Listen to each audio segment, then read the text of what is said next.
For nearly 400 years, it sat behind a curtain in the most sacred room in Jerusalem, a gold-covered chest so dangerous that only one man a year was allowed near it. Then, one day, it simply isn't mentioned again. No battle, no burial, no goodbye.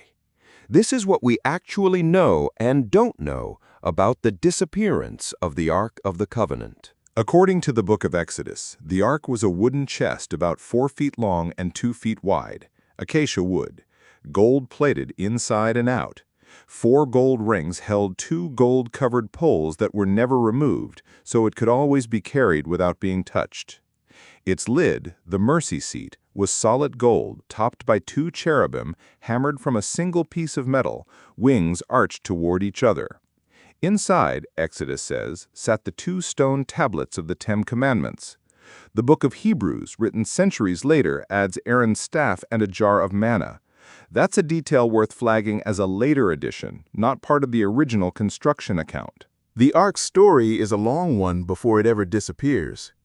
Carried through 40 years in the wilderness, it rested for roughly 3.5 centuries at Shiloh until Israel brought it into battle against the Philistines and lost it. It came back 7 months later, after what the text describes as plagues striking its captors. Eventually, King David brought it to Jerusalem. When Solomon's temple was finished, the ark went into the Holy of Holies beneath the wings of 2 giant cherubim statues, and there it stayed, as far as the record tells us, for around 3 centuries. Here's the actual disappearance, and it's stranger than most retellings suggest. The last clear biblical mention of the ark is 2 Chronicles 35, verse 3, around 622 BCE, when King Josiah has it returned to the temple. Then, in 586 BCE, Babylon destroys Jerusalem. 2 Kings 25 lists in detail everything hauled off from the temple: gold, silver, bronze basins, pillars. The ark is not on that list.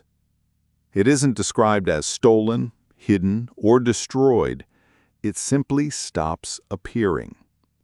The Jewish Talmud later states flatly that the Second Temple, rebuilt decades afterward, never contained it at all.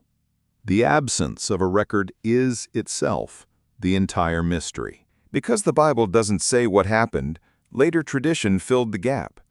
And the traditions don't agree with each other. One Jewish tradition comes from the apocryphal book of 2nd Maccabees, written some 500 years after the fact. It says the prophet Jeremiah hid the ark in a cave on Mount Nebo, sealed until God's people are gathered again. Other rabbis have argued it's hidden in a chamber beneath the Temple Mount itself, a claim that can't be tested because the Temple Mount has never been excavated. The most famous claim is Ethiopian. The Church of Our Lady Mary of Axum in Axum says it holds the real ark today, guarded permanently by a single monk nobody else may see. The tradition traces to a 14th century Ethiopian epic, the Kebra Nagast, about Solomon's son Menelik secretly taking it home. But in 1941, British scholar Edward Ullendorf personally examined the object kept there.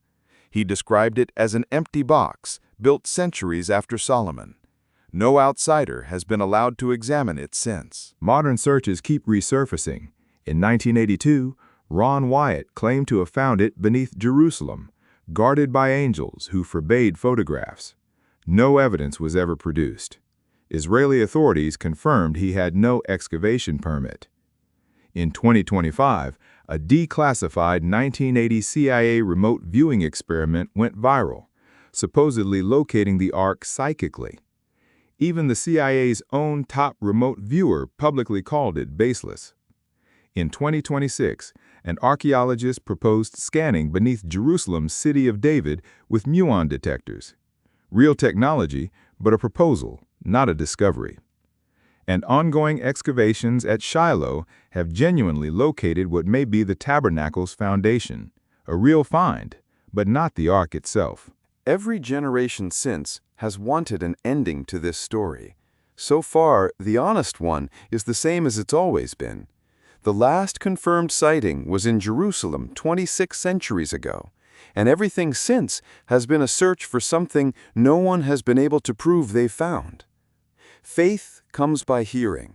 History comes by evidence.